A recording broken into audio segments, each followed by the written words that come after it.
Good afternoon, everybody. I'm very happy to welcome you all to today's KAAPI lecture, How Fish Swim. As many of you would already know, JNP conducts various programs throughout the year towards science popularization and non-formal science education.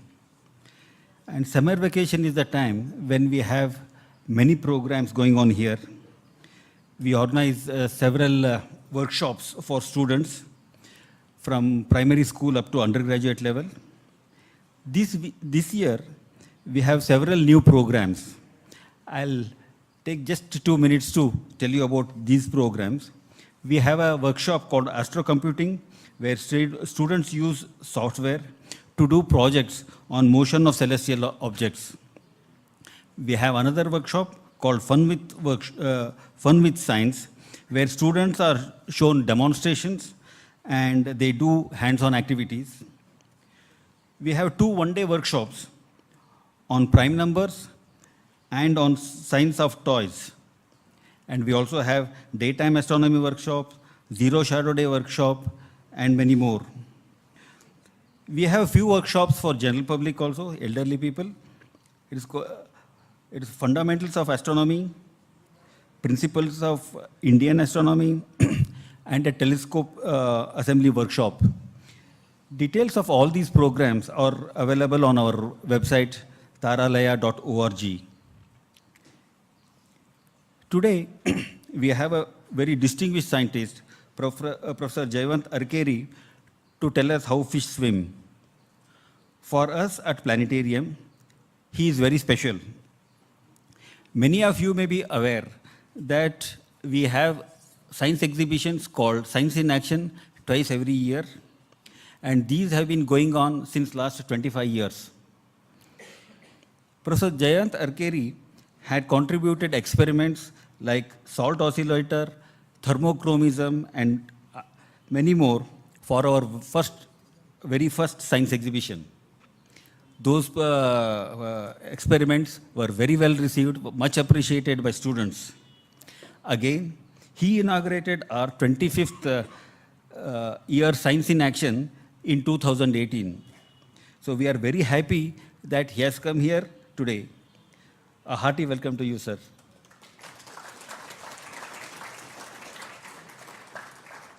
I extend a very warm welcome to all of you.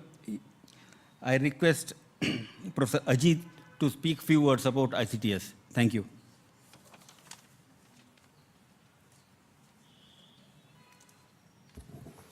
Good afternoon. And on behalf of the ICTS, let me also extend a very warm welcome to all of you.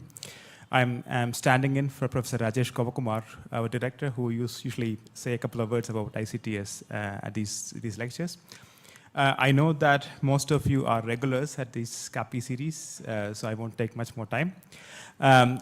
As most of you know, the International Center for Theoretical Sciences of the Tata Institute of Fundamental Research is a relatively new initiative in Indian science.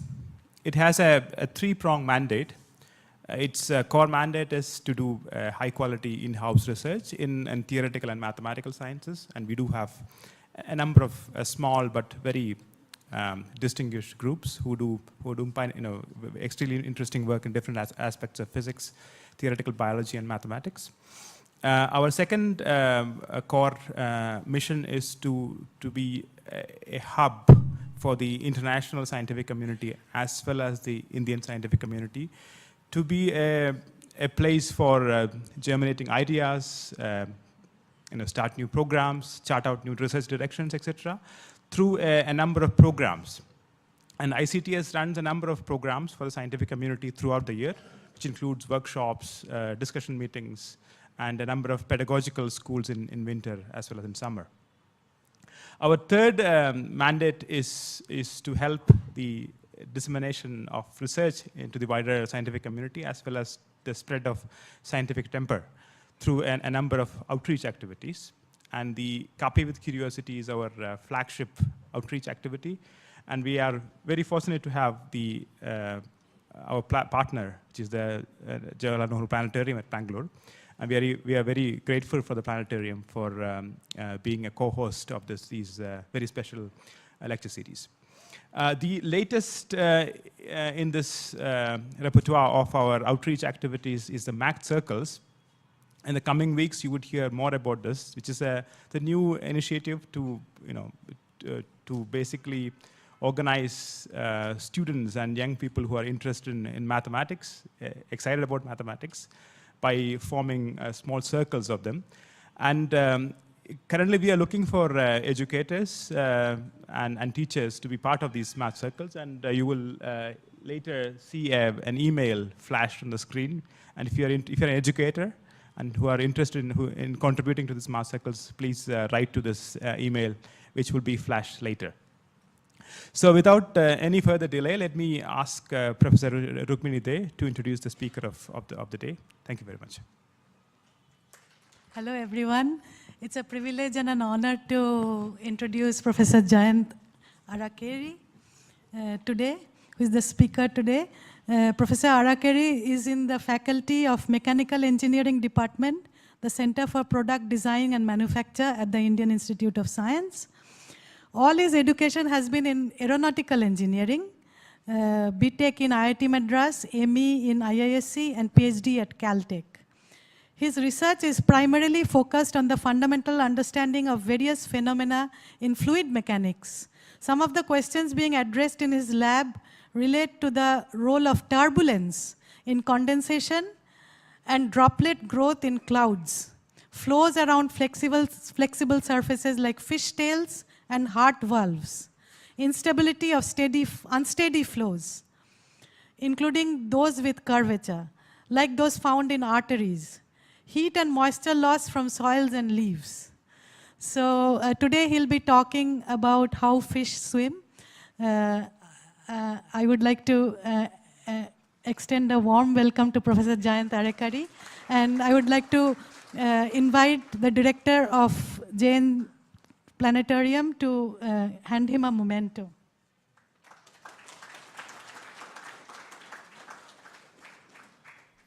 So I thank the ICTS and the Planetarium for having me here. It's a really wonderful program that is being run, and I see a lot of youngsters here, which shows the amount of interest that it has generated, in spite of, I think, a lot of exam time.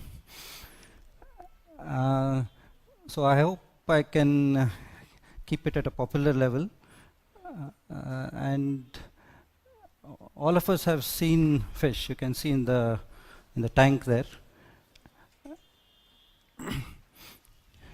And one of the things you notice is that they can maneuver around, go fast, go slow, stay at one place. And the question is, how do they do this? So right now they're just staying at one place. And I think if you just tap at one end,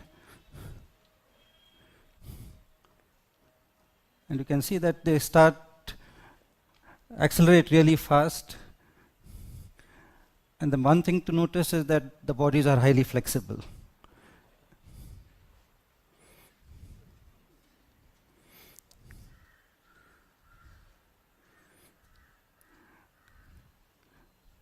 Okay.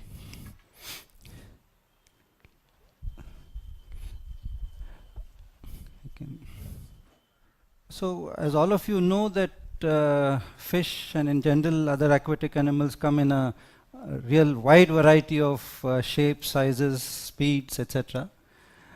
And in the present talk, I'm just going to be talking about the mechanics of swimming.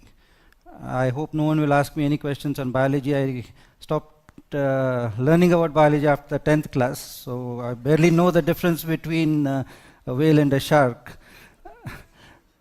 And also, I will talk about what are called high Reynolds number flows. So we'll come to that a little later. But what it means is it's flows at the size of a meter, and which we are all used to. And this I will show some videos taken from the internet, which shows the variety of So this is a shark. And this is a sailfish. And you can see often schools of fish going around.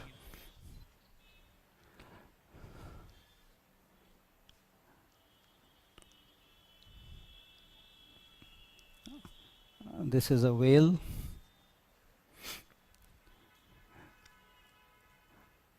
And the typical common thing about all this is the motion of the body, which is highly curved. And this is a eel, and you can see it's very, very different from the others.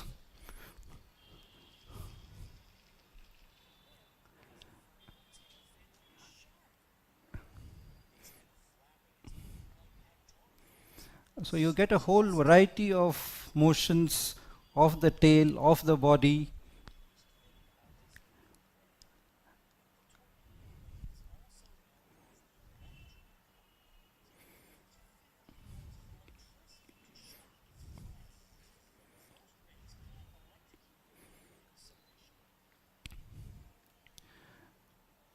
So question is, what is the advantage in having these different gates? What determines the speed?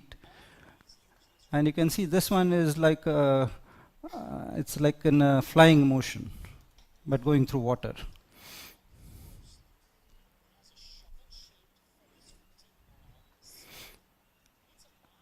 So is one of these better than the other? And this is a seahorse. And you can, if it's visible, you can see that there's a wave which runs around the body. So you see a whole variety of shapes and speeds. So one question is, what makes them move forward? That's a basic question. What are the forces acting on the fish? And is there a best way to swim?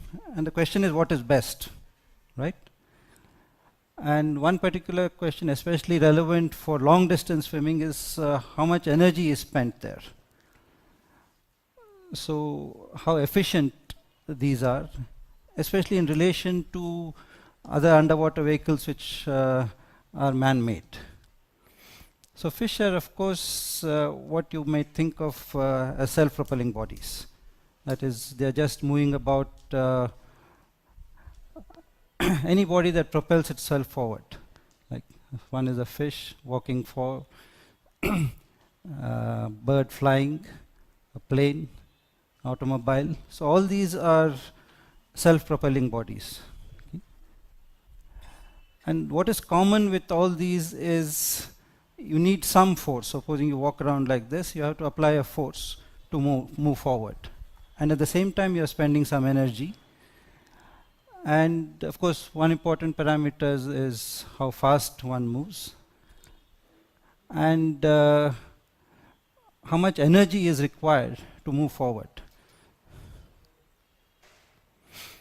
And in all these cases, the basic governing equations are the Newton's laws of mechanics. Okay. So the first, mainly the second and the third. And the second law essentially states that if you want to make a body's velocity or speed change, then you have to apply a force. And the rate at which the speed changes is equal to the force. And of course, work is, one can have different definitions of work. My wife often says, what are you just lying around at home, and sleeping around? Then I say, no, I'm working. So that is one definition of work. But the precise definition of work in a mechanical sense is if you apply a force, and if that point of application of force moves, then work is done. And of course, when you do work, it's converted to some sort of energy, and it can be kinetic, potential. So if you climb up a hill, you're converting whatever work some of the work you did into potential energy. and oftentimes it goes into heat. And for a body which is moving with constant speed, right, that means it's not accelerating. Then the force in the forward direction, for example, in the case of a plane, must be exactly equal to the drag on the plane. And similarly, of course, the weight has to be balanced by the lift. And same thing is the case with the fish, where the forward force and the drag must be equal. And in the case of fish, of course, most of them are neutrally buoyant, so you don't need much upward or downward force. So the question is, if you're just moving with constant velocity on level ground, are you doing any work? Are you doing any useful work at all? So that is one of the questions. So, but of course, you're doing, you're spending energy, but you're not doing any real useful work. So one of the simplest examples is a cart. But here, of course, you have to do work on the cart to move it forward, right? So you have to overcome the frictional force. And it turns out that the frictional force for a wheeled cart like this is very, very low. So the frictional force is, the friction coefficient is about 0.01, which means the frictional force is just 1% of the weight of the cart. So in this case, if you want to pull a 500 kilogram weight forward at a speed of 1 meter per second, all you need is 50 watts. So there's a wonderful article by Radhakrishnan in Current Science on friction. Okay? And so one of the great inventions of man is the wheel, right? And of course, there is no conversation without bringing Trump in. So wheel is really old, right? And you can say that it's a true invention of man because it does not exist in nature. And in this case, the wheel is so efficient because the rolling friction is so low. And at the axle also, if you put ball bearings, there also you have rolling friction. So that means it's one of the most efficient devices for moving forward on ground.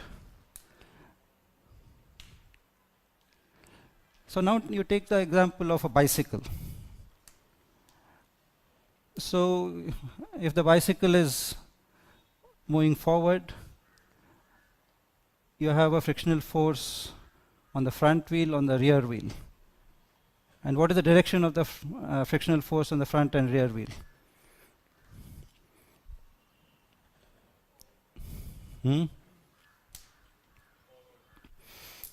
On the front wheel, it's backward or forward?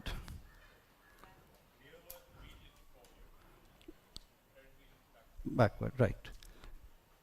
And the frictional force on either of these are same or different? But it's moving forward with constant velocity. According to, so if you neglect air drag, so according to Newton's second law, the two forces must be equal, since it's moving with constant velocity. So this is rolling friction. What about this?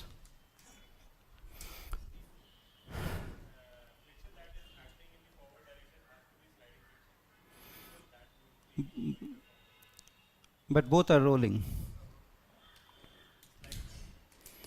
Anyway, think about it. So, but even more intriguing example is a motorcycle, right? It's just a single wheel, and it's moving forward. So in this case, is the friction backward or forward? Or no friction?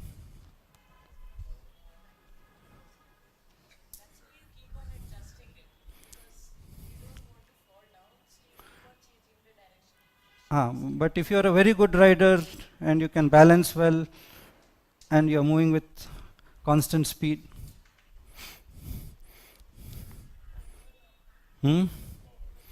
but according to Newton's second law, you are not accelerating.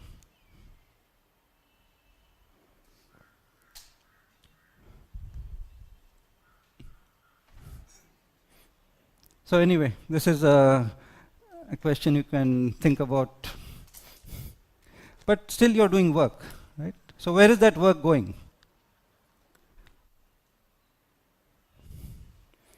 So this is some of the questions which are important for any self-propelling body. So now, so in the previous examples, for example here, the point of application of the force is not moving because it's not slipping. So is any work being done by the road?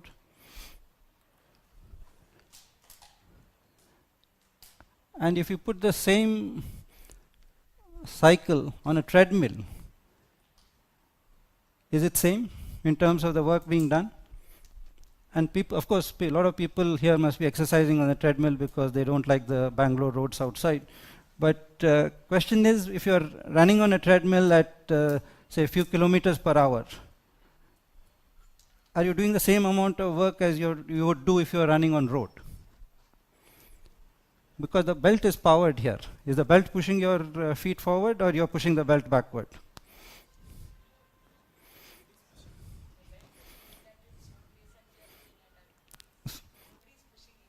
So no work is being done. So you're not doing any exercise when you're on a treadmill. Okay, anyway. Now we come to what type of forces act on when you are moving in a fluid, right? And what causes fluid motion? So simplest is if you move your palm like this, right? You're clearly moving the air around, and which is more obvious if you move your palm in water. So this is one way to create flow, but less intuitive way is if you have a very thin, like a sheet of paper, and you move it in its own plane. Will the fluid around it move? It does move, and the reason for this movement is the viscous force, whereas here it is the pressure force. And of course, the third type of cause of fluid motion is like a river. It just flows down due to gravity. So some of the important properties of fluids are, one is the density, the other is the viscosity. Okay? So viscosity essentially determines, in some sense, the friction.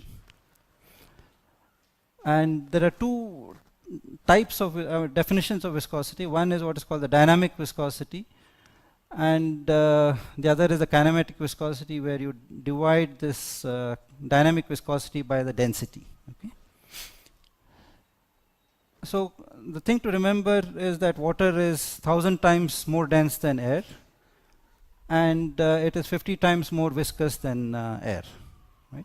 So these are things which are important when you look at the magnitude of fluid forces which would act if you're moving in air or water. And two important concepts in fluid mechanics. One is, if you move your hand or any body, the fluid which sticks next to the hand or that body moves with it. Okay, that's called the no-slip condition. And the other is what type of viscous force you would get because of this motion. So the simplest example would be if you take two glass plates and put some water in between and you slide it. And if you move the glass plate with some velocity u, and the gap is say h, then the amount of stress or force which is required to move this is the viscosity times the velocity divided by this gap. So unlike in solid friction, where you have frictional force without any motion, here the frictional force is proportional to the velocity, and in fact proportional to how fast or how rapidly you shear the fluid. Okay? So the more rapidly this plate moves, or less the gap, higher will be the friction. And in all cases when a body moves in a fluid, you will have this type of shear. Right? So this is an example where you have a stationary body and you have a wind moving past it. So because of the no slip condition, this velocity will be 0. So there, and rapidly it will go to some velocity of the wind outside. So similarly, if you have a plate which is moving in stationary air or water, again, as I mentioned earlier, you'll move the fluid around it, and this fluid next to it will move with the same velocity. And again, you will generate some type of shear. So how rapidly this velocity changes with distance essentially determines the viscous force. And of course, you would have all experienced this when you have a syringe with a very fine needle and you try to push it out. Essentially, you are working against this viscous friction to move the fluid out, to move the water out. So we come to Reynolds number. So Reynolds fluid mechanics is full of what we call non-dimensional parameters. They don't have any dimension. So when someone says you are very tall, what does it mean? So basically, when you say I am 6 feet tall, then everyone says that's very tall, right? But you're unconsciously comparing it with the population of humans. Is 1 very big? Is 1 meter very big? It depends on what you're comparing it with, right? So in fluid mechanics, we make this comparison by making a non-dimensional quantity. And one of the very important ones is the Reynolds number, which is essentially the UL by nu or rho into UL by mu, and which is proportional to the inertial force divided by the viscous force. It essentially tells you whether viscous force is important or not. So if Reynolds number is very small, then you would expect the viscous force to be very important. And that's when you get creeping flow, where you have very viscous oil, for example, and you move a body through it. On the other hand, if the Reynolds number is very large, you can expect most of the forces would be due to pressure and viscosity to be unimportant. So the point is that most of the air and water flows around us are at extremely high Reynolds numbers. And at high Reynolds numbers, the flow usually becomes turbulent. So even if you walk in air, the Reynolds numbers are like few thousands. And the flow you create around you is highly turbulent. And so what essentially high Reynolds number is, it's like a low viscous fluid, low viscosity fluid. So you'd expect the viscous forces to be negligible. And this was what was thought prior to the 1900s, where a lot of work was done assuming that since air and water have very low viscosity, you just neglect it. But clearly practice showed that viscous forces are there, are not, you cannot neglect them. And that is because you can have low viscosity, but you can have a very large shear. So if you have a viscosity of say 0.01, but if you have a shear of 100, then it becomes 0.01 into 100, that is 1, right? So any region where you have small number multiplying a large number, you can have a finite number. And that's what exactly happened. And the boundary layer theory, or this concept of boundary layers, was proposed by Prandtl. And it was one of the most revolutionary ideas in fluid mechanics, which showed that however low the viscosity, you cannot neglect its effect. And he was a remarkable man because apart from boundary layer theory, he had a lot of other contributions in aerodynamics and fluid mechanics. And now boundary layer theory is gone into mathematics, where problems which are known as singular perturbation problems, which are studied in their own right. So what Prandtl showed was that even if the viscosity is very, very low, 0.01, 0.001, or 0.0001, you cannot neglect it. And that is because near the wall, you will always have high shear regions. And for example, if you look at how the velocity would vary close to a wall, it would vary from 0 because of the no slip condition, and it will vary, it will go up to whatever the outside flow velocity is.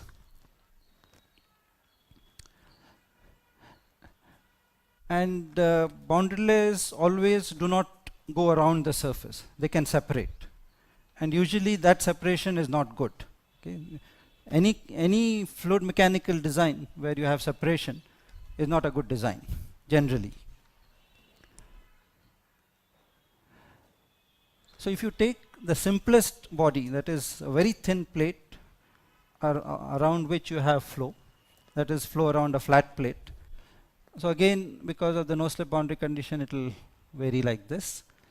And as I mentioned, at high enough Reynolds numbers, and in this case around 1 million, the flow becomes turbulent. So it becomes highly random. The fluid particles move in a very random way. And what the turbulence does is that it increases the friction. Okay, so there's an order of magnitude change when you go from laminar to turbulent. So turbulent flows over any body is bad news in terms of it gives higher drag. So how many of you know what is Bernoulli's equation? So this is another very important equation in fluid mechanics, which is only for inviscid or non-viscous flow. So it will be applicable outside the boundary layers. And essentially what it says is that if you imagine a tube in which the area is reducing, so the velocity will increase, right? And that velocity increase has to come because of pressure, and that pressure has to reduce along this direction where the velocity increases. So therefore you have this relation where as velocity increases, the pressure reduces. And another important concept is the concept of a vortex, where essentially you have a tube of fluid which is going around. And the most common example is one is a vortex ring. Like probably now, of course, many of the heroes are not allowed to smoke. They cannot blow smoke rings. But if you have a plug of air coming out, then what you get is a smoke ring or a vortex ring. And that is nothing but a vortex which is closed on itself. And that type of vortex ring can move by itself for very long distances. And of course, an extreme example of a vortex is a cyclone or a tornado. And usually in the eye of the cyclone or tornado, you have very low pressures. That comes about because of the centrifugal forces.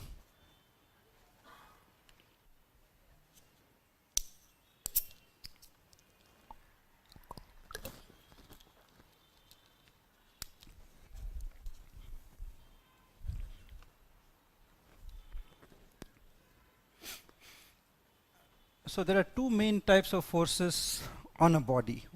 One is drag, which acts in the direction of the flow, and the other is lift. And these forces are due to two reasons, as I mentioned earlier. One can be because the pressure around the body is varying, and you sum up this pressure and you get the net force due to the pressure. And the other is due to the viscous force, which acts tangentially along the surface. And the net result of these forces will give you lift and drag. So lift is defined as a force which is perpendicular to the oncoming flow. So again, this is quite unexpected. If you're moving like this, you get a force which is perpendicular to the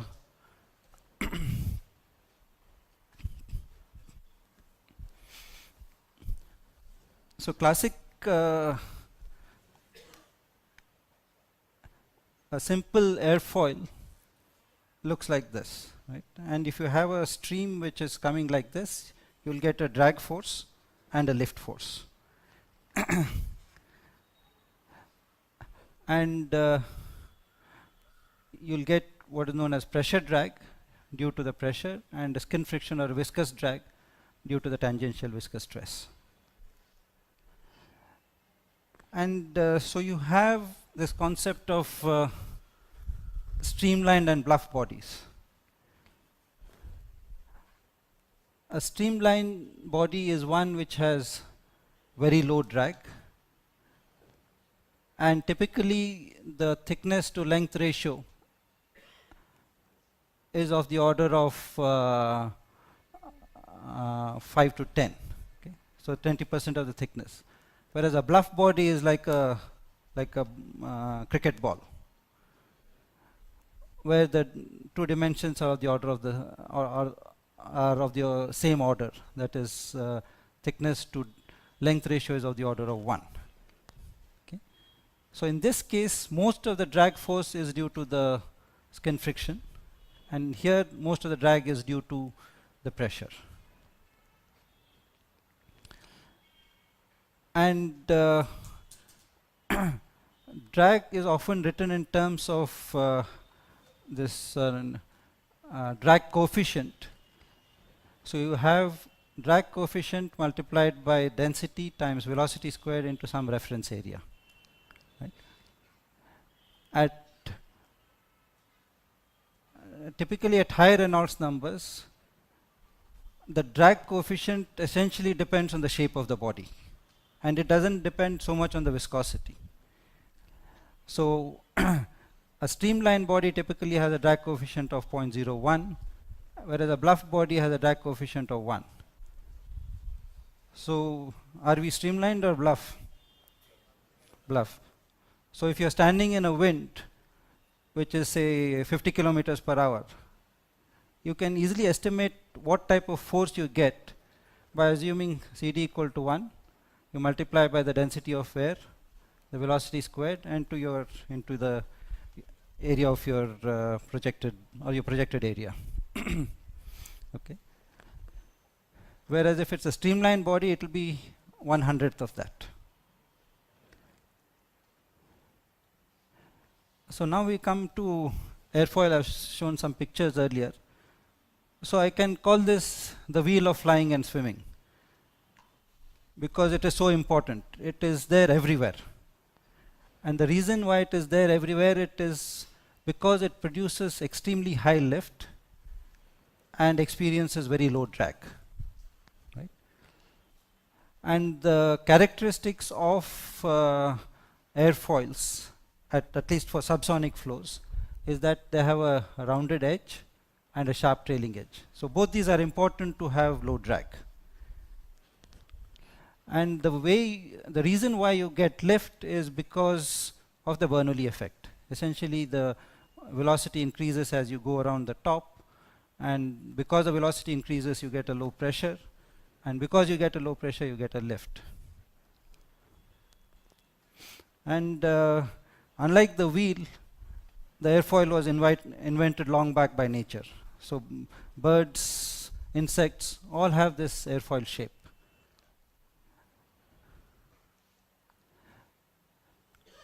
And what I mentioned here, that it experiences low drag but extremely high lift.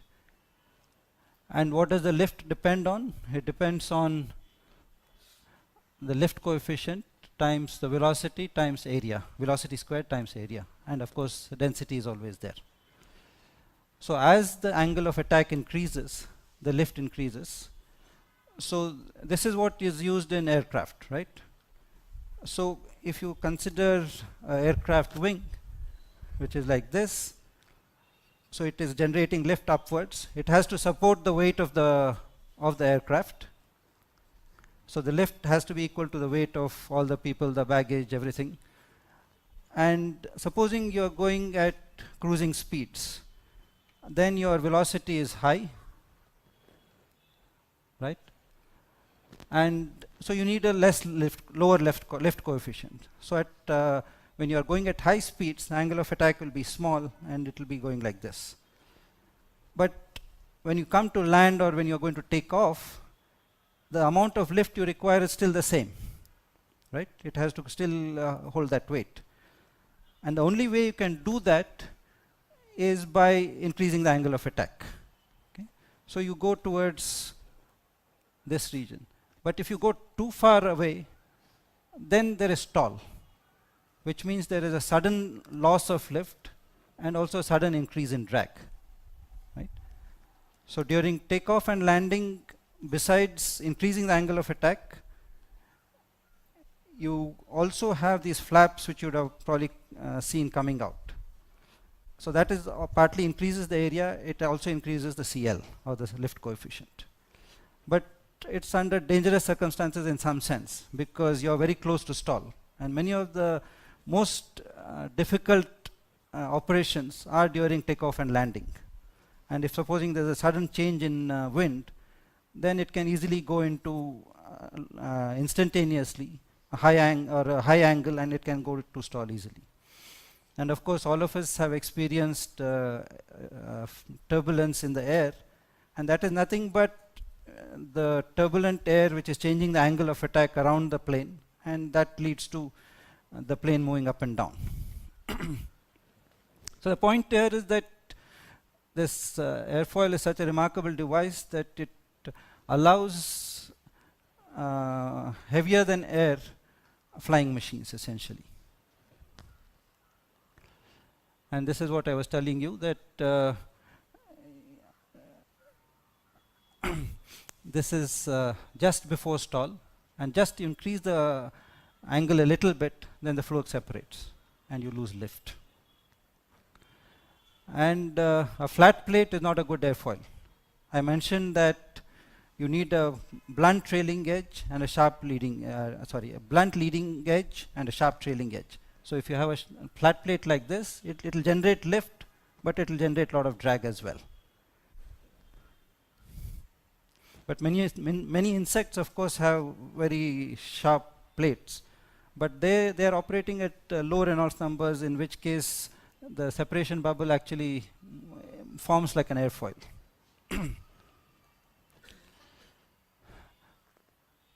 So this shows the drag coefficient versus Reynolds number. So this is an amazing way to plot information. So just in one plot, you have the drag force on, provided the shape is the same, on all types of fluids and all speeds, because everything is captured in a non-dimensional form, right? So you can see this is for a circular cylinder. Initially the drag coefficient is high, but beyond about 100 or so, it remains almost flat. So circular cylinder is like a bluff body, and CD is of the order of 1. And if you streamline the body, like here, then the drag reduces by orders of magnitude. And here you see something which is kind of interesting. That is, here the drag coefficient suddenly goes down. So this is flow around a smooth sphere, right? And the separation is here. And you put a slight roughness, then the separation point is moved downstream. And there is a sudden loss of lift, sudden loss of drag.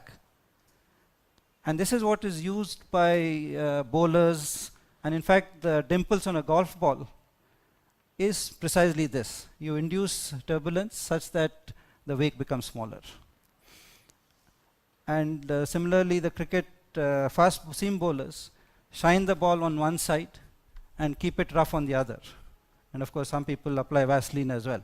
But so the point is that you generate an asymmetry, and for example this is a spinning baseball, right?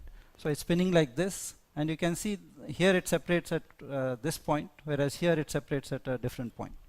So essentially a seam or a spin changes the separation point, and that can lead to a side force which can give rise to either a swing, or in the case of football, it like a banana kick, you can always see that it goes, it swerves around, and that is precisely because the separation points have changed because of the spin. And of course these are our old ambassador cars where the drag coefficient was very high, but the drag goes like CD into half rho u squared. And as the speed increases, the drag becomes more and more important compared to the road friction. So there is a need to streamline. And you can see over the years, it has gone from about a bluff body CD of around 0.8 to something like 0.2. And of course, you can go even lower. All the racing cars have very, very low drag coefficients. And the main reason is again separation. So here you can see there's separation of the flow all over, whereas here it just goes around the body very, very nicely. So this is all forces on a body which is moving steadily, right? So you get a drag or a lift force. But in nature, everything is like in the case of fish, we saw it is highly unsteady. So in addition to the lift and drag forces, you get a new type of force which is due to the acceleration. And that is what is called added mass force. And the added mass force comes because you have a body, and any body which is moving around is carrying fluid around it. Okay? And if you're carrying fluid around it, you're carrying that mass of fluid around you. So if you accelerate, that mass of fluid around you also accelerates. And to do that, you need an additional force. So it's like you're carrying an additional mass of fluid, right? So in addition to the weight of the body or the mass of the body, you have the mass of the fluid around you, which is also being accelerated. In the case of air, it does not matter so much because the density is small. But if you talk about water, then these added mass effects become very important. So as we shall see, in the case of fish, they use this added mass effect for swimming.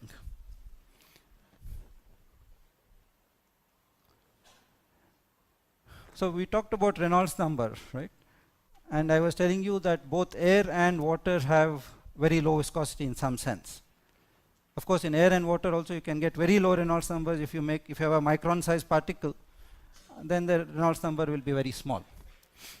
So if you take the case of a flat plate, which is moving like this, 1 meter by 1 meter, at a speed of 3 meters per second, you can see that the Reynolds number is huge, it's 3 million. And if you assume that it's moving perpendicular to the face, then you have a drag coefficient of 0.5, and you get a huge drag force.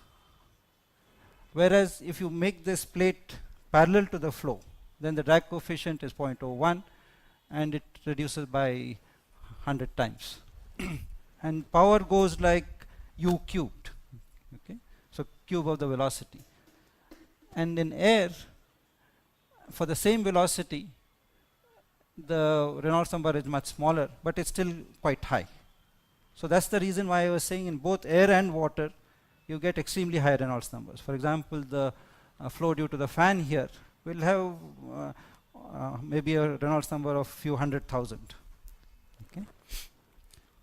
And to get the same force as in water, you would move at 90 meters per second. So this is the reason why the speeds in air are much larger than compared to water, because density of water is 1,000 times more.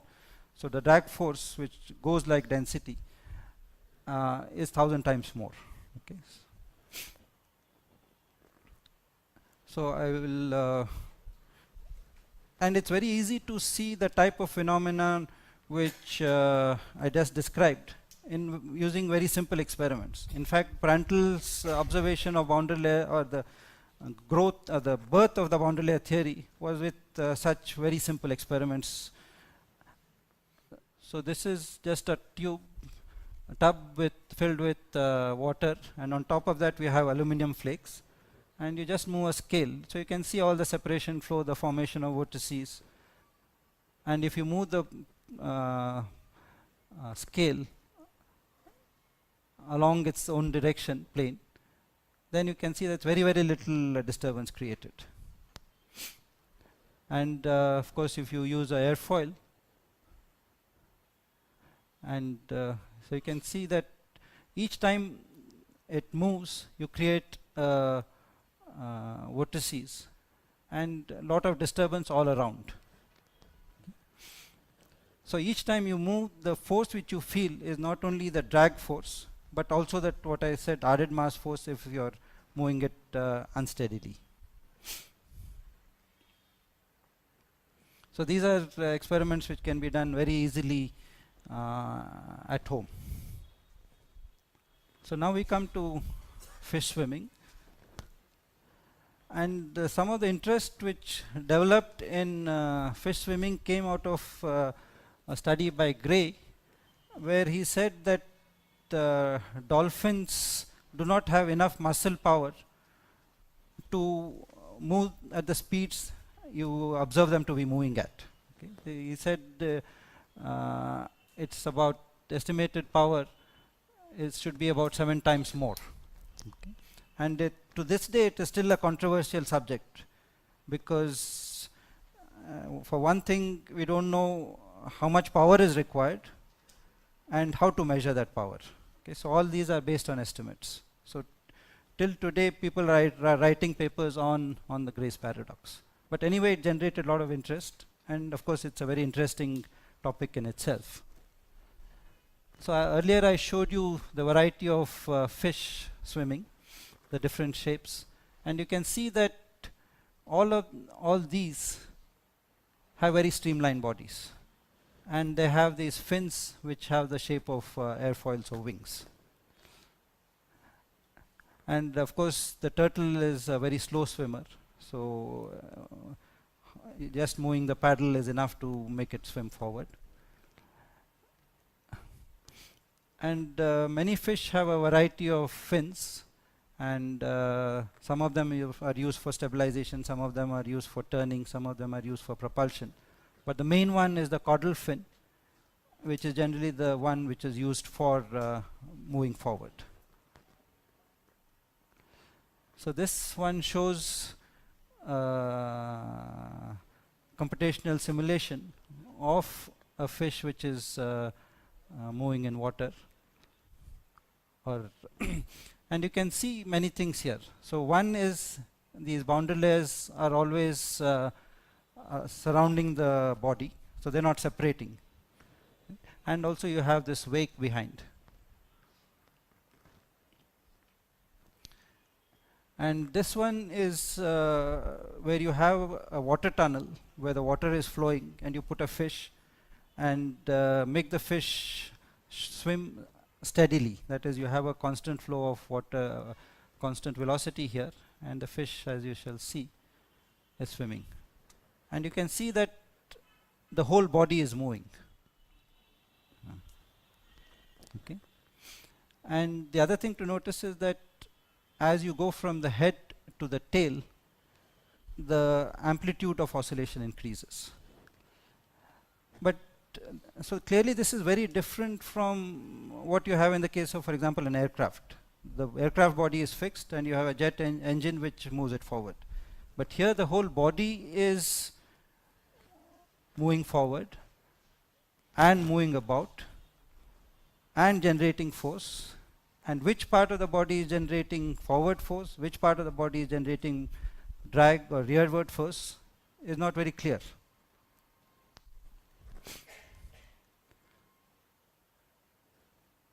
So that's what I was mentioning here, that what is drag, what is thrust in the case of a fish?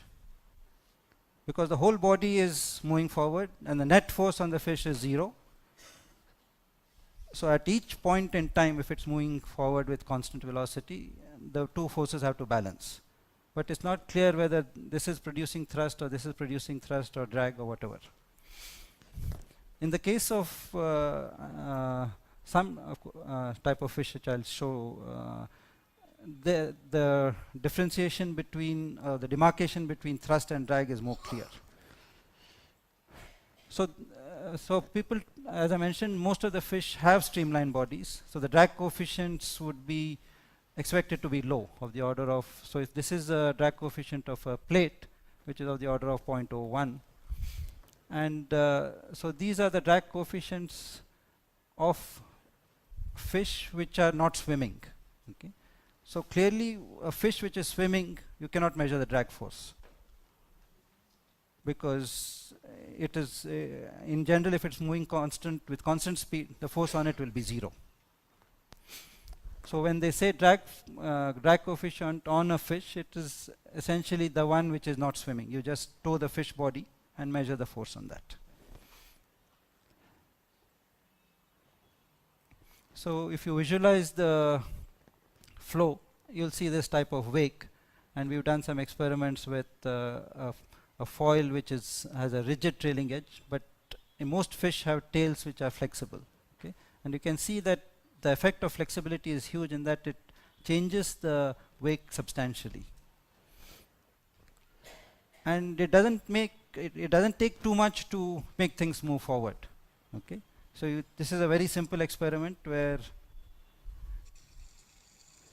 you just put it on a rotating arm, and you have a motor which just moves a flat plate like this. So it moves forward. So it is a fish it's a robotic fish. But clearly, probably it's not very efficient.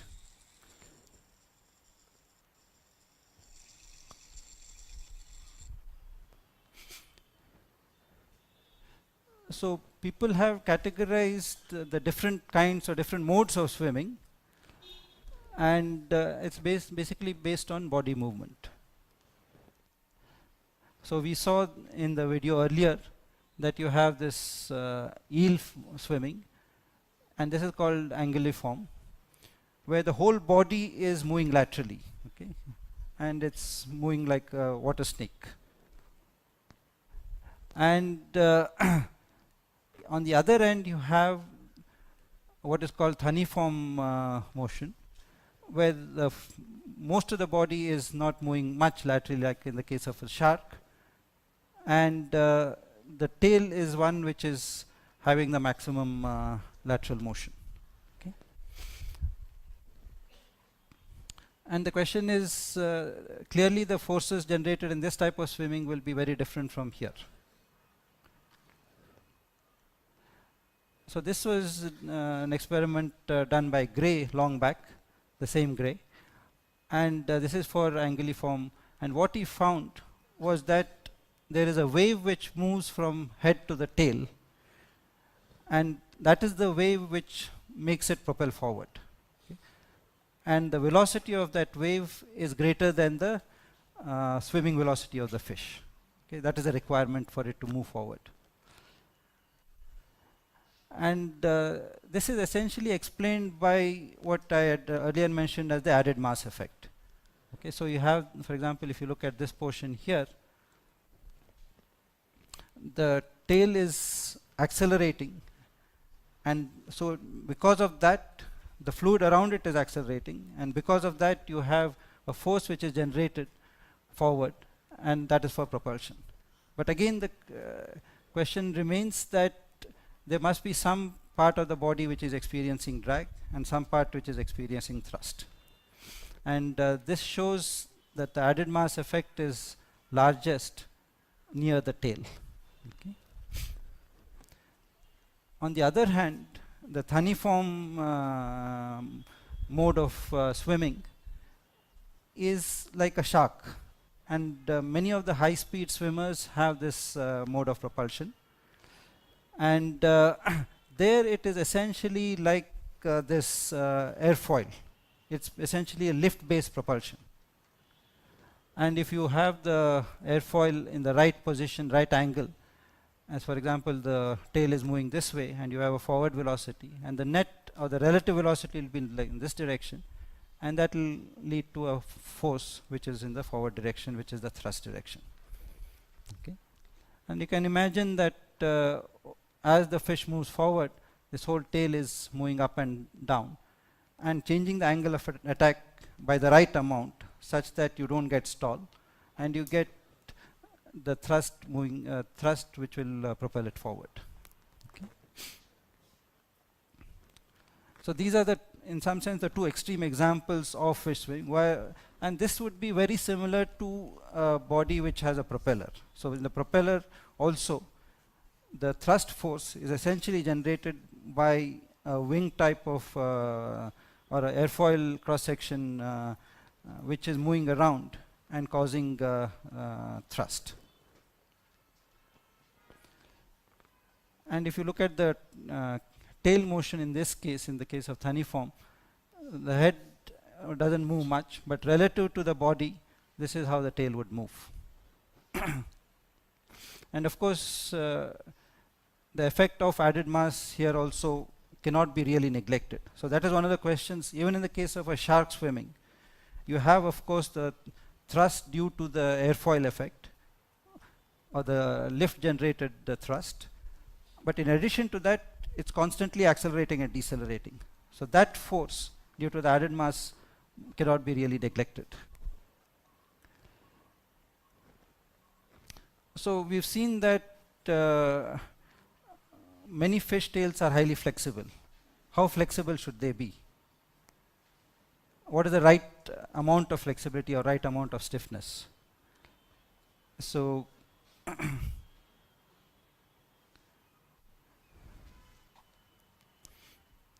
so this is the wake you would get. Actually, this should be rigid foil. So this is the type of wake you would get. But on that same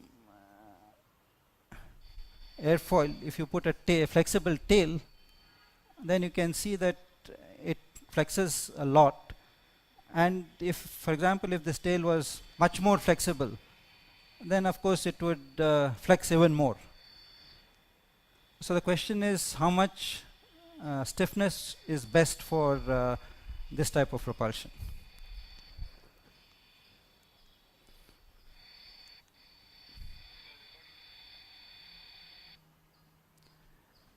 And here one can define a non-dimensional stiffness parameter, and it turns out that for best efficiency you need a certain stiffness, and for high thrust you need a more stiff flap. Okay. So depending on what you want to do, the stiffness should be different for these two cases. If you want an efficient swimmer, then the stiffness of should be around 0.02, and for the generating high thrust, the relative stiffness should be much greater. So this is sort of an interesting flow where you have this airfoil, and to this we attached a very flexible flap. Okay. And you put it in still water and you just move it like this, like what was shown earlier. Okay. So we saw that if it is a airfoil which is rigid like this, then you get a certain type of flow. But if you put a flap behind it, it turns out to be a kind of interesting flow. So this is the flap.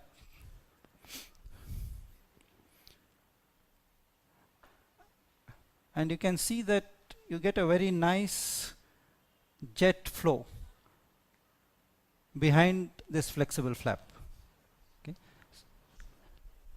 which is more clear in the next video.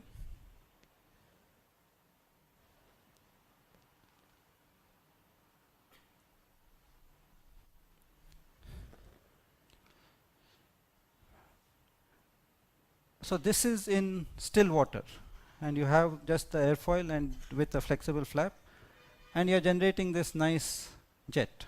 So generally you use a fan to generate a jet, but this is with a flexible flap.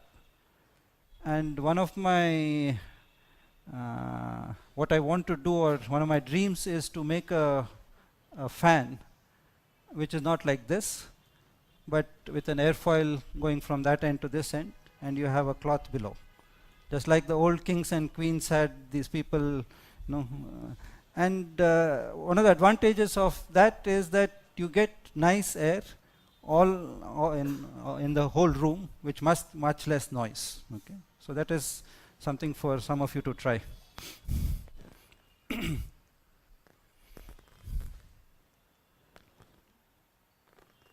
So one question is how fast do these fish move, right? And so when we walk, each step we take, you move a certain distance. And the frequency of stepping determines how much distance you move. The faster the more number of steps you take per minute, the faster you move. But in the case of fish, it's moving actually laterally, but moving forward, right? And so of course, if you increase the frequency, it swims much faster. And there's something called Struhal number, which is essentially the frequency into the excursion of the tail divided by the forward velocity, right? So it turns out for many fish, the Struhal number is almost same for optimum swimming. That means the amount they move forward per tail beat is almost constant. And this is some data for number of fish, which again shows that the Struhal number is almost constant. So finally, one comes to the question of you're doing this work, where is this energy going, right?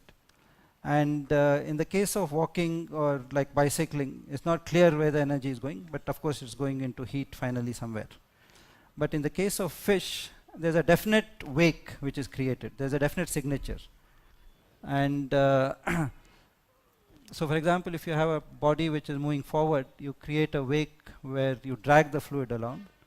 And if you have something like a propeller, it creates a jet. But if you have a fish which is experiencing zero drag, or zero force, or zero thrust, then you have what is called a momentumless wake. So some of the fluid is moving forward, some of it is moving backward. But in any case, it is leaving energy behind. So this is, for example, if you have an ocean liner and there is a current like this is the type of wake you get. And this is a recent study which shows the wake behind the eel and carangiform fishing, carangiform mode of swimming. Okay, and you have this very complicated wake structure, and the question is how much energy is there in this. Okay. So this is a dolphin which is trying to catch a prey, and you can see that it moves very rapidly, and it leaves a wake behind. And of course, if you have a ship, then the wake is much more turbulent, and here the energy which is left behind is not only in the fluid but also in the waves. So that's why swimmers which are swimming or moving on the surface have much lower efficiency compared to those which are fully submerged. So this is, in addition to the regular drag, you get a wave drag. And you get a wave drag in supersonic aircraft also, which that's why they make it, they are much less efficient because of this additional wave drag. And of course, swimming is, so you have, so one of the intriguing things here is that initially you can see when they are underground, they are swimming like a eel. The whole body is flexing like this. And I really don't know whether that is the best way to swim underwater or not.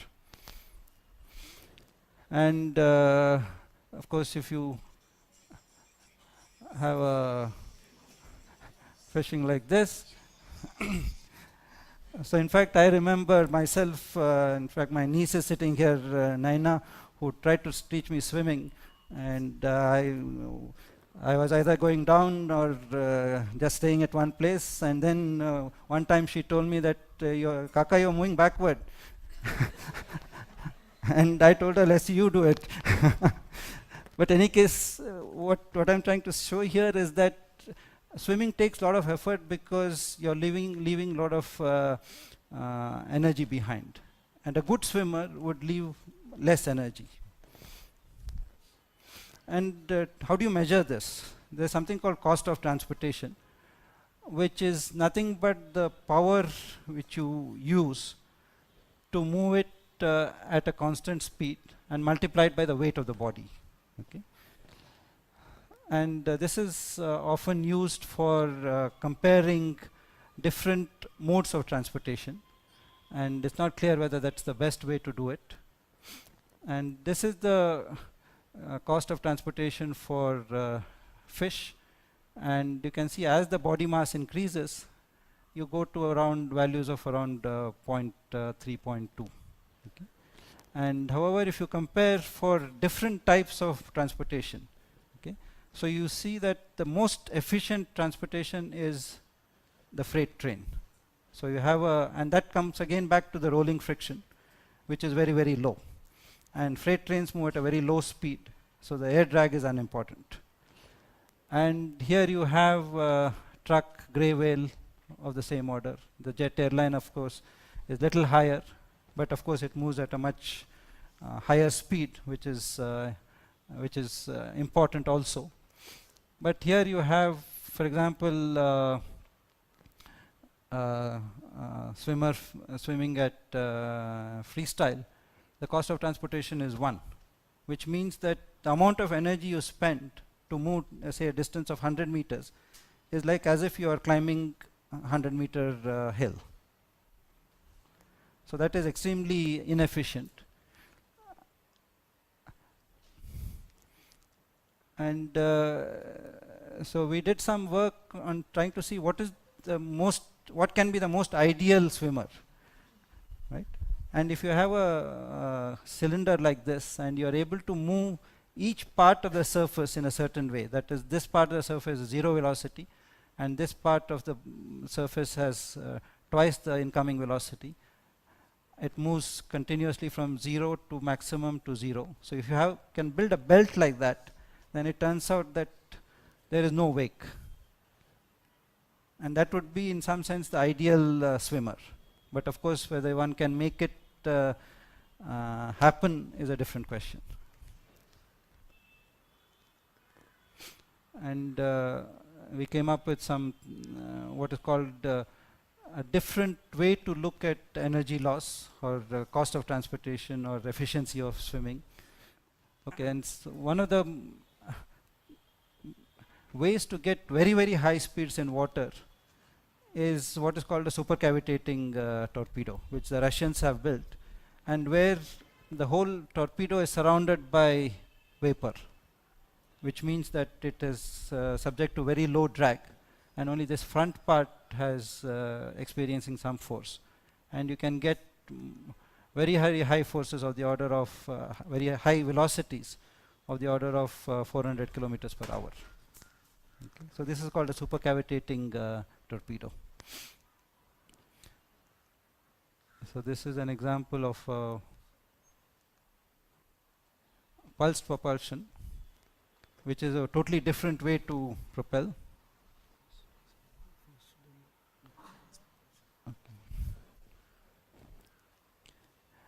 And the way it works is by throwing out fluid and taking it in, right? So if you throw out fluid, you generate this vortex ring.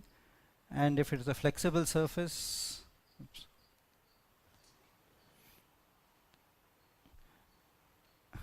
so what comes out is very, very different.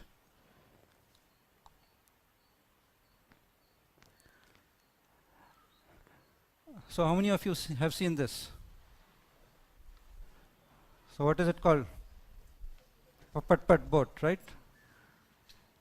How does it work? There's no flapping here, right? Huh? Pulse jet, right. So is it continuously ejecting water, or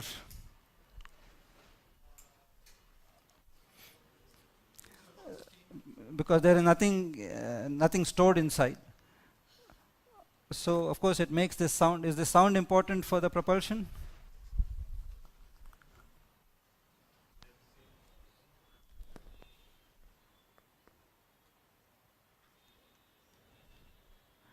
So what you do is, of course, you have a candle and you light it, and then it starts moving forward.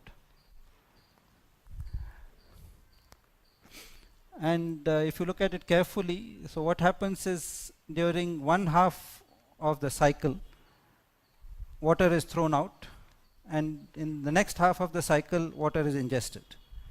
So the net flow of water from the exit is 0. So one half is thrown out, other half is coming in. But how does it generate thrust then? So there is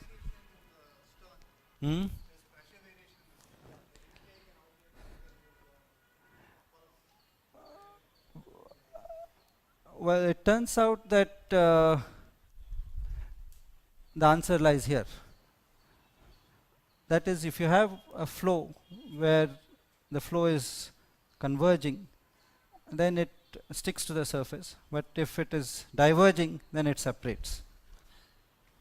So when the fluid is coming out, it is coming out like a jet, and when it is ingesting the fluid, it's coming from all around. So this asymmetry is what causes the net force.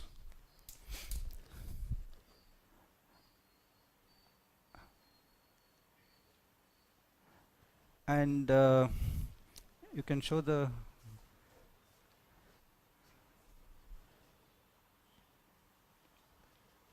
and of course you would have seen in the market a variety of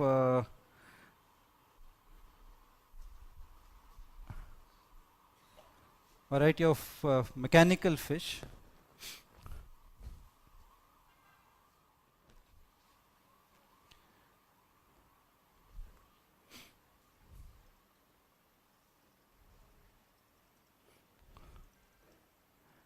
And it's designed extremely well. In fact, it has flexible tails, and everything is contained within it. There's a small PCB which controls the flapping. And I want all of you here to buy one of these and take your phone, take a video, measure the velocity, measure the frequency of flapping, and send me an email which tells me how fast it is moving and what is the true Hall number.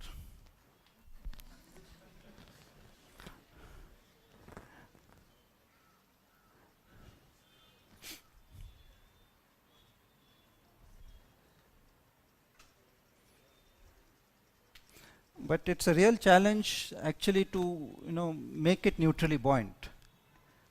And the center of mass and the center of buoyancy should be in the same plane, otherwise it will go one way or the other.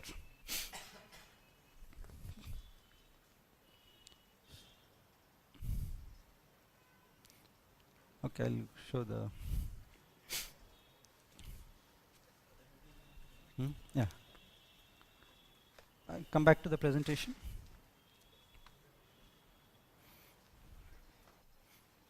This one, yeah.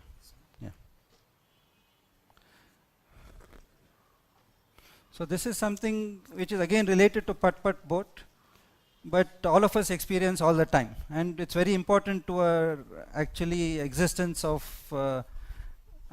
life itself in some sense. So this is what is called a Schlieren method, where you can visualize the flow using density differences essentially.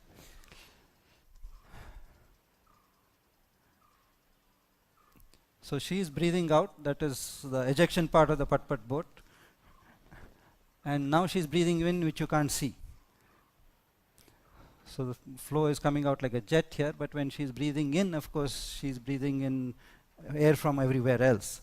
And that is important because you don't want to breathe the same carbon dioxide which has come out earlier, right?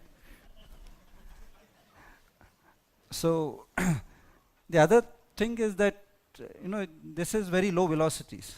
So the point I was making about air and water having very little friction, very low viscosities, and very easy to create turbulent flow, you can see here. You can see the whole flow around us is turbulent.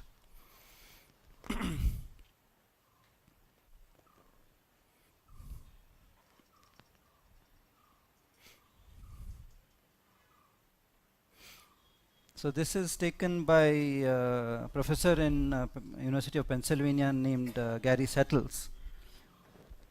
And this is a very common technique in for visualizing especially high speed flows where there are large changes in density.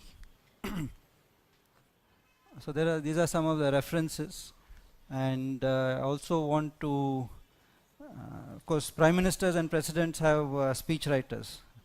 We have students. So of course I want to thank my colleagues, Professor Govardhan and Ratnesh Shukla and Dharman, and also the past and present PhD students. And a couple of them are here, Suyog and Rakshita, who did a lot of work in both making the presentation and the demos. And this is another toy fish which will be projected.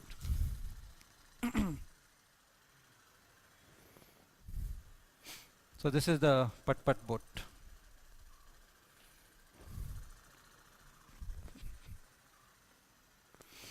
So people have asked me whether one can build a big boat and, based on this principle,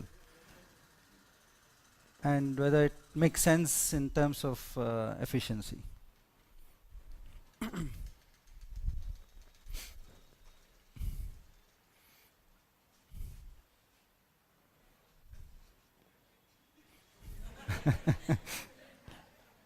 So now you know how much difficult it is to make robotic fish, right?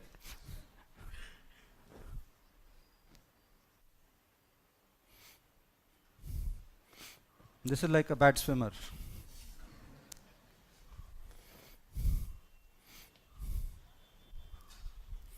Okay, I'll end here. Thank you very much.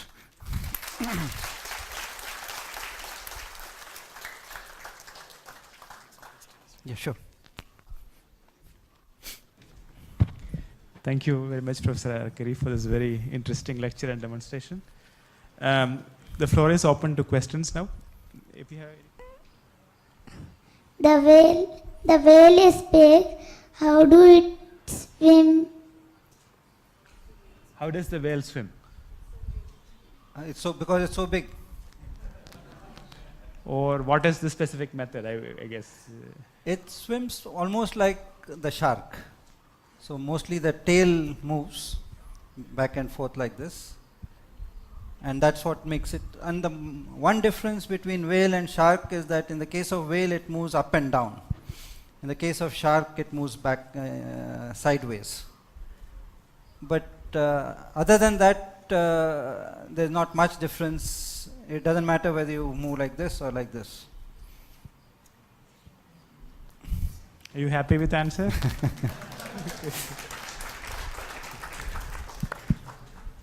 Can we go back to the slide that shows motor vehicles, the cars, different designs of cars?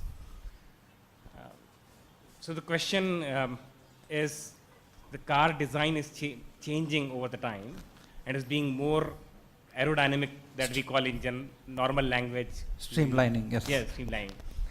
So, but in some cars, they fit extra that they call spoilers. So how they impact the whole thing?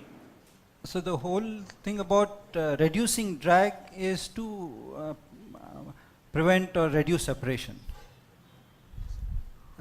of the flow. And I think whatever they put, the spoiler, probably helps in bringing the flow around at the back. So for example here,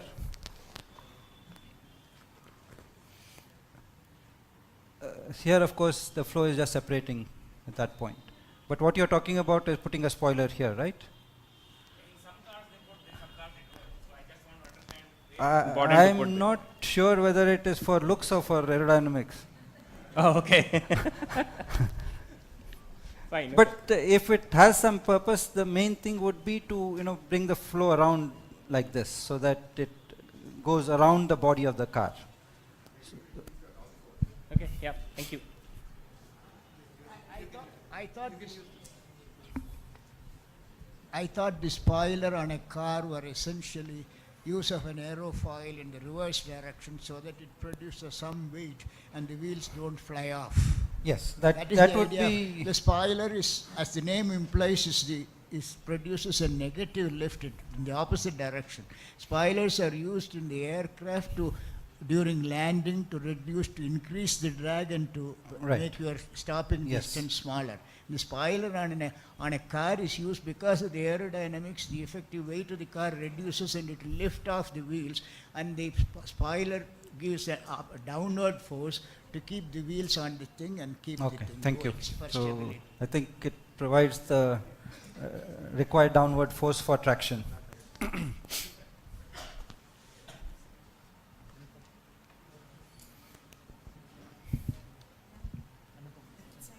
Hi. So I have a question about the thirst or the power which initiates the thirst. So the stroke from where the thirst is initiated, does it have any relation with the center of the mass or from where it is being generated in the body that is swimming? Not really, in the sense that it will be the muscles which will move Okay. it around. I mean, for example, you showed one fin with a flexible tail. That was in the experiment, is it? In the experiment, yeah. Huh. So the fin is providing the motion or the thrust motion, but the tail or the flexible part Flexible tail is the one which provides lot of the thrust, in fact.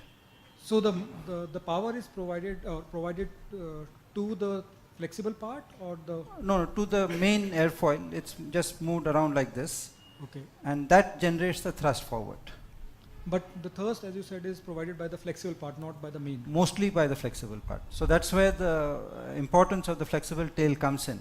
So the way it flexes provides the necessary force in the forward direction. Okay. So mechanically, the flexible tail needs to be a lot more stronger than the forward, like this. And so that was the Non-flexible main point of the study. That is, how flexible should it be, or how stiff it should be. Okay. So it should not be very stiff, then it will go to the rigid case. It should not be very flexible, then it does not act on the fluid at all. There is no interaction between or very little interaction between the flap and the fluid in that case. So some moderate or intermediate stiffness gives you higher thrust and higher efficiency, but those stiffness values for higher thrust and higher maximum thrust and maximum efficiency are different actually. Okay. So are there examples where this stiffness is dynamic in nature? Well, so that is one important question, whether in our case, of course, it's passive, but in the actual fish case, there will be muscles all around. Whether they are playing a part or not is not clear. And some robotic fishes have been made where there are a number of motors where they move so that you provide the right configuration. Okay. But the question is whether one can have a single motor and provide the right stiffness such that you get the necessary tail motion. All right. Thank you. Gentleman here. Do you lose more weight by... Yes, I lost about 10 kgs. So you should start swimming badly. Okay, yeah. So, take one more. Can you go to the mic? Yeah. If you have a question, please go to the mic. So we know that submarines control their depth in the sea by reducing the amount of air that they store inside. But how do fish do the same thing, that is, increase their depth in the water? Yeah, fish also do something similar. Do they also keep air and exhale it out or something like that? Or do they use their fins or something else? No, they use, I think Suyog will be able to answer that question better. It has a cavity inside. Hello? Actually, it has a cavity inside where they can fill oil or anything which can increase their weight. Just now look at these things.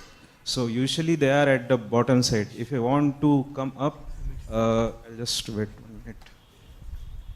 So there are two pectoral fin like this, 1 and 2. They will generate the lift by it, that is one way, or they will take out some oil to manage the buoyancy, but they are negatively buoyant. If they do nothing, they will sink down. Negative? Yeah. Okay. So of course in the case of sharks, fish, the tail is asymmetrical. So, and because of that asymmetry, it continuously generates lift also. So most fishes generally generate just thrust, but then they use these side fins to generate any upward or downward forces. Hi. Could you repeat how you do the measurements for calculating efficiency in fish while they're moving, when you said it involves power and you said it involves measuring the amount of air and oxygen it takes? Yes. How does one do that in case of a fish? Like Fish, they have these tunnels where you have a continuous flow, and they are made to swim for hours. And you measure the oxygen concentration right. before and after. Yes. I have one more question. It's related to the question of the little girl. So whales have, as you said, their tail is horizontal, and sharks have their tail in a vertical plane, and dolphins also have them horizontal. So is it so dolphins and whales being both mammals, is it some just a different adaptation, or is it due to their size or some other reasons? I don't know. That's a biology question.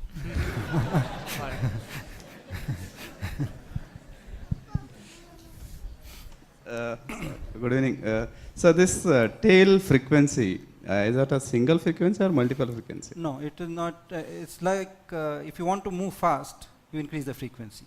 Just like the number of steps we take per second will increase if you want to move forward fast. No, my doubt is in a single pulse, whether along the length of the tail, whether the wave length will increase or it is the same? The amplitude of oscillation increases as you go from head to tail, but the frequency will be same at each point. Okay, thank you. Hello, sir. So, in the case of, one second. I think he was asking a single cycle whether there is variation in the speed, right? That's what he was asking. Speed of the wave or of the flap? The tail, whether the compression here different, here different. The elongation happens along the length of tail. Compression means because it is like the wavelength if we take, it will be smaller in the towards the main body, and it goes back, it is bigger and bigger. Is it correct? I'm asking. The wavelength itself. Yes. The wavelength seems to be constant. That's what I had a doubt actually. Hello, sir. So in the case of added mass effect, suppose we have a fish that's swimming through water. So how do we estimate the amount of mass that is to be added into the equation?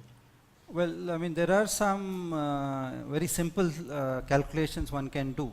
So supposing you have a plate and you move it like this, accelerate it like that, then you have a certain formula to calculate the added mass associated with that shape and with that body, how it moves.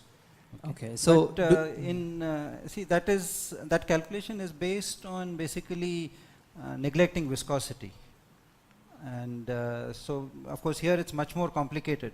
So there is no easy way to calculate added mass unless you do a full three-dimensional simulation of the flow itself, which only recently it's been possible to it's been happening, because for one, the equations are highly complicated. So Navier-Stokes equations, which govern the laws of fluid motion, are one of the most complicated equations because they are highly nonlinear.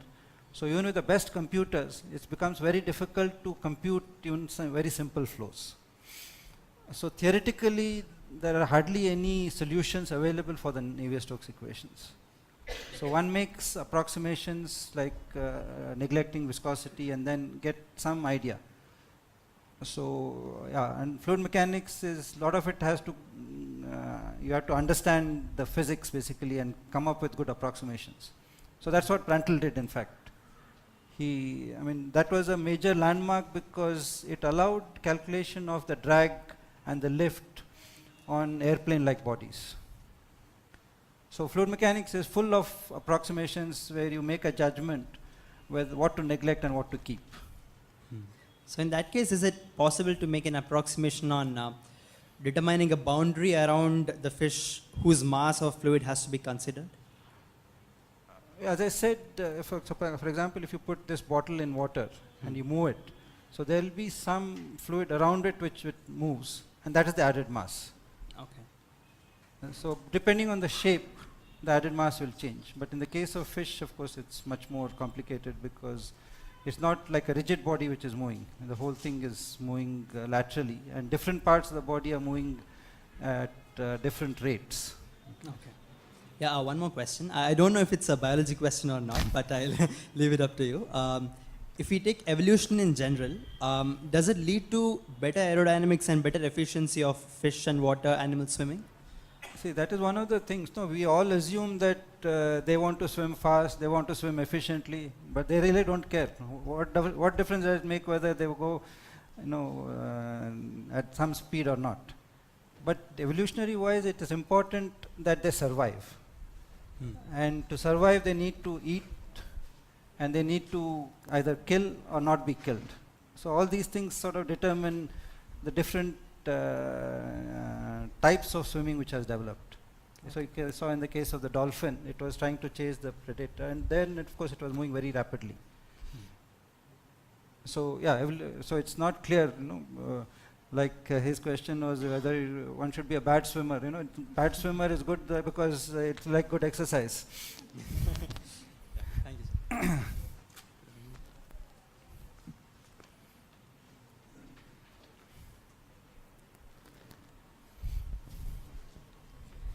I wanted to ask a question. If you take an eel which is like the blue ribbon eel which is shown on the screen, if you take that type of eel and place it in a river which is flowing at a very high speed, how does the eel manage to swim? Well, if its swimming speed is, maximum swimming speed is less than the river speed, then of course it cannot swim upstream. Of course it can happily go downstream. What if the speed of the eel and the what if the speed of the eel is the same as the river speed which is flowing downstream? Then it will be like what I showed in that water tunnel. It will just stay in one place. So if you have a flow which is coming forward, and then you start swimming, and then if your swimming speed is the same as that flow, then you'll just stay put in one place. Thank you. Hi sir, I have two questions. Can you switch to the slide which shows the different types of fish swimming?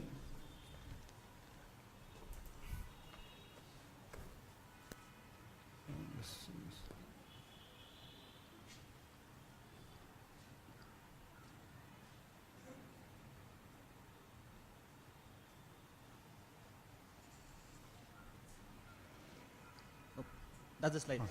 Sorry. Yeah. This one. Yeah. So there's a type of fish called a knife fish, which has only a single ventral fin. And that fish is able to swim forward and backward very easily. So I wonder what kind of motion is it using? So it will be like the eel type of motion. So what I mentioned was the wave speed. If it is more than the forward speed, then it will move forward. But if you generate a wave which is moving backward, then it will swim backward. And there's one more question. There's some fish like a seahorse which can easily move up, down and in all directions. What kind of motion will that be using? So that again, the seahorse, if you see at the top, there is a highly flexible portion. And on that flexible portion, you again see a wave which moves down, which is very similar to the eel motion. So it is that very thin portion which provides the necessary force. And again, it can be either way.